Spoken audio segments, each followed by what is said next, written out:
Paula, como é que você senta para ver o nosso time de basquete, que, diga-se de passagem, foi uma boa surpresa, a maneira como ganhou da Lituânia, né? Da Lituânia, não, da Letônia, né? Ah, ah, ah, na, na, no No pré-olímpico. pré-olímpico. E chegou, jogou contra o Dream Team, que deve ser um prazer enorme poder pôr no currículo. Joguei contra. Né, é a coisa que eu brinco sempre, porque eu tive a sorte de, pelo paulistano, jogar contra Mauri, Vlamir, René, Biratã, Rosa Branca. Esse é o que eu ponho no meu currículo. Eu não jogava nada, eles é que jogavam basquete. Eu não, eu fiquei vendo eles jogarem na minha frente, mas foi uma delícia poder entrar na quadra com eles.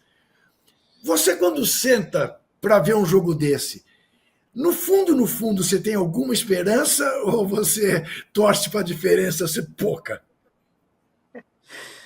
Eles estão jogando ali contra os seus ídolos, na verdade, né? Ali os meninos estão jogando, imagina. Tô marcando o Curry, tô marcando o LeBron, ou tô atacando contra eles. Mas eu acho que não tem condição. É um time que fala, vamos jogar agora 2 minutos, e foi o que aconteceu no jogo hoje, porque eu ficava para lá e para cá, e uma hora chegou a 6 pontos, 8 pontos, aí eu fui pro futebol, quando eu voltei já estava 20 e pouco. Então, não tem jeito. Os caras, quando resolvem, o volume de jogo deles é assustador, né? O rebote é muito. Eles são muito grandes. Chegou uma hora que o time americano estava com 5 jogadores com mais de 2 metros.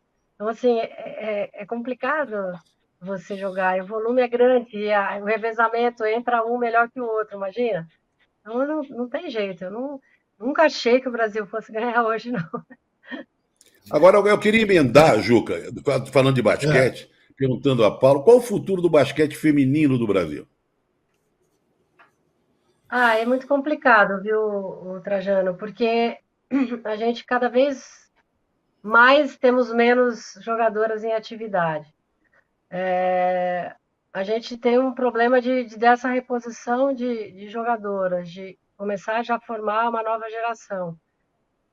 Jogamos pouco internacionalmente, porque hoje a janela da FIBA, da Federação Internacional, é diferente do que era na nossa época. Na nossa época, a gente conseguia treinar 4 meses, por exemplo, que foi o que a gente treinou para o Mundial. Hoje, a janela da FIBA libera as jogadoras que estão jogando fora do Brasil e em outros países 5 dias. Como é que você prepara uma seleção que não tem essa.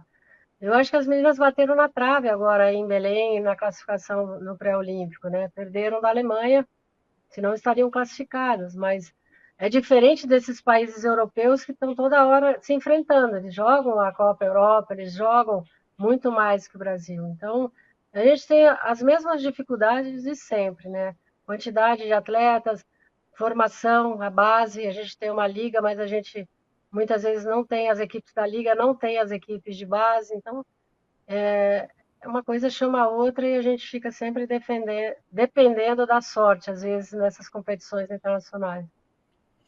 Eu tenho uma outra pergunta muito pessoal para te fazer, Paulinha. Você Bora? cansou de dar murro? Você cansou de ir em ponta de faca? Cansei, Cansou. me sossegar.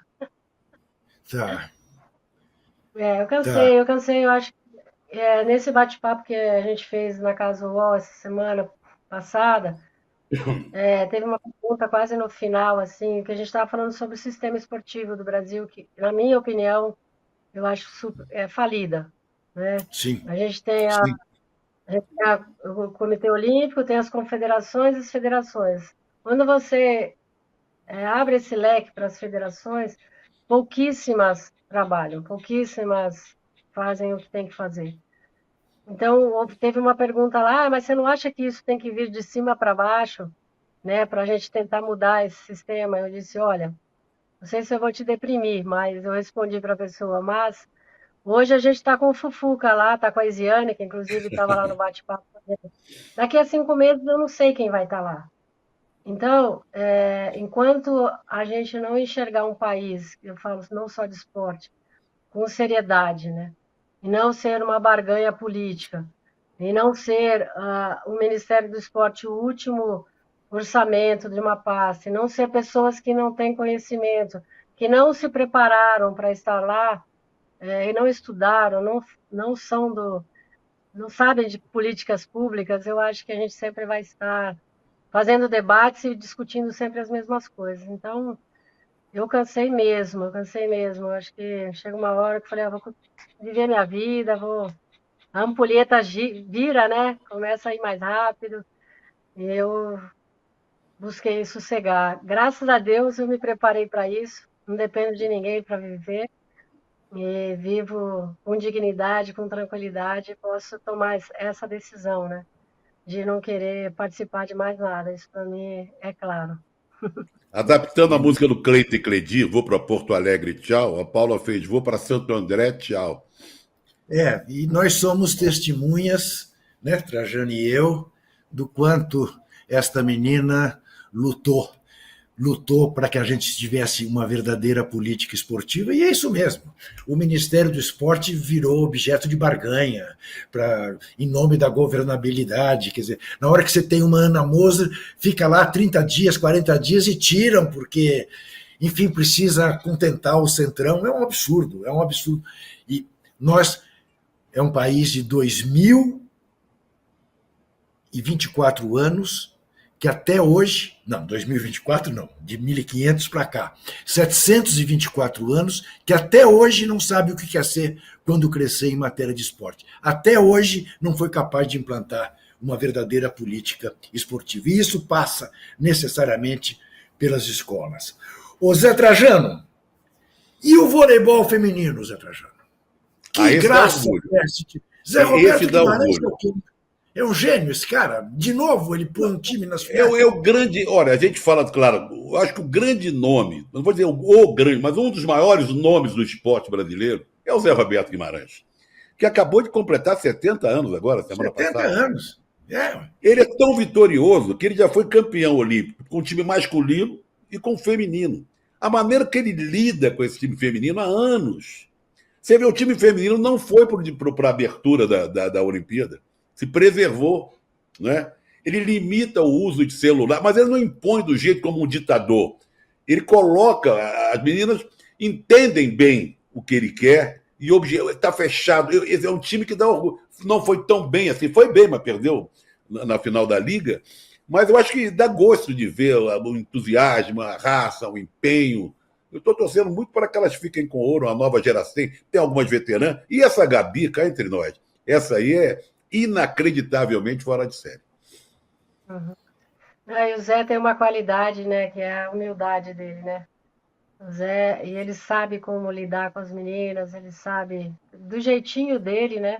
Jeitinho, daquela vozinha dele, né? Aquela vozinha baixinha. Na mão. Eu acho que tem ido mal na liga, porque às vezes você vai bem na liga, chega na Olimpíada tá em queda, né? E eu acho que fez bem, tá mal. Porque eu vi aí o Calderano, que vinha super bem em competições mundial e tal, chegou na Olimpíada e não conseguiu. Então, às vezes, é bom você leva um susto antes de chegar e chega melhor, né? O Zé Trajano usou um termo, né, Paula? O Zé Roberto não impõe, né? Não é na base do autoritarismo, ele convence, né? Ele convence as pessoas, olha, vamos deixar o telefone de fora, não vamos para abertura para descansar. Ele é assim mesmo. E agora, além do mais, são as tais coisas, né, do ser humano. É supersticioso até a última, né? Ele tem histórias de superstição que são deliciosas, mas o cara competente. Você sabe que eu fiquei um tempo sem acompanhar o voleibol feminino, de repente olhei, eu não conhecia, sei lá, 70% das meninas estavam jogando. E comecei a me adaptar. São todas ótimas. Falei, onde é que esse cara descobre essa gente? É impressionante o trabalho do Zé Roberto. Mais uma vez. Mas só falta ele ganhar o ouro pela terceira vez com as meninas, né? Ele já ganhou 2 ouros com as meninas e 1 com os rapazes, né? Em 92, aquele time de moleque, né, Paula?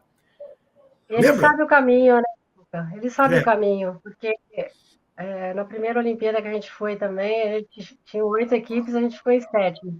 Nós fizemos tudo errado. E o Zé tem uma experiência em Olimpíadas que ninguém mais tem, né? Então ele sabe Isso, né? Não vai desfilar, vai deixar todo mundo cansado, acaba tarde, chega 2 horas da manhã até comer, até ir deitar.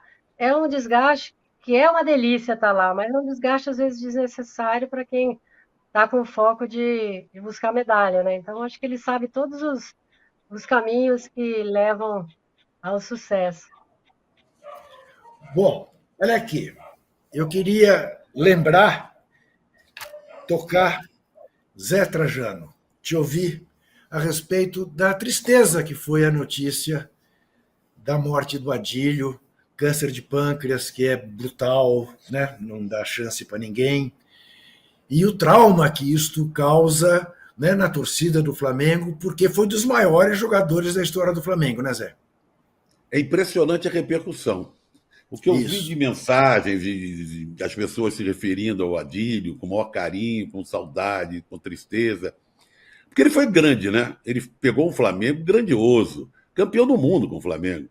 Jogou aqui no meio de campo ali com o Andrade e o Zico, que dava orgulho a gente ver. Ele tinha E a história dele é um garoto, um moleque criado ali na Cruzada de São Sebastião, né? Que pulava o muro do Flamengo para ver se conseguia treinar.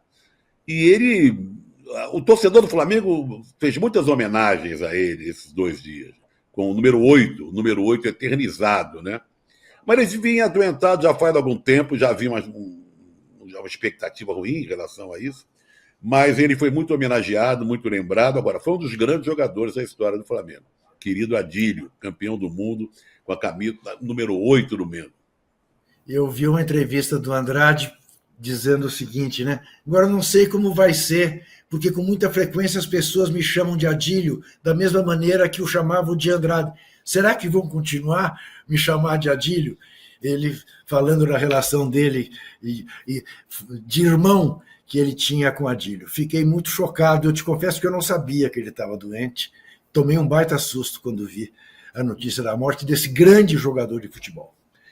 Ô, Paula, a Copa do Brasil está em curso. Hoje à noite, aliás, tem um jogo. 9h45. Olha que coisa mais anticlímax. Vasco e Atlético Goianiense. Eu vou ter que ver. Mas amanhã, Paula, de quanto o Palmeiras vai ganhar do Flamengo, Paula? Tudo pode acontecer, né? Na mão do Abel, tudo pode acontecer. E, assim, a gente sabe que o time do Flamengo é um super time, né? Dava para fazer 2 times, né? Com o elenco que o Flamengo tem. Só acho que deixou 2-0 lá e aí fica mais difícil na volta, né? Mas o que me surpreende muito nesse time do Palmeiras é a gana, é a garra. Não é um time de estrelas, mas é um time que luta o tempo inteiro. Então, a gente pode esperar de tudo, né, no jogo de amanhã, até o Palmeiras vencer. Por que não? É mesmo, Paula? Você acredita nisso? Eu também acredito. Eu acho que estão subestimando o Palmeiras, estão falando assim, como se a classificação do Flamengo já tivesse dada. Eu digo, mas o Palmeiras já cansou de mostrar, já virou para cima do São Paulo, fez 4. Por que E outra, né? Tá vindo de uma série de jogos ruins, né? Mas amanhã tudo pode acontecer, né? Agora Essa é você a vê que velha tática de vestir a sandália da humildade. Fica, não, tá, papai, saboar um pouco, sabe? Mas na expectativa, no fundo, que vai dar a volta por cima. E tem tudo para dar. Isso, tá levando vantagem. Eu tô vivendo aqui na Bahia e é muito Flamengo. Nossa, tem muitos flamenguistas por aqui. Nossa, mas impressionante. Qual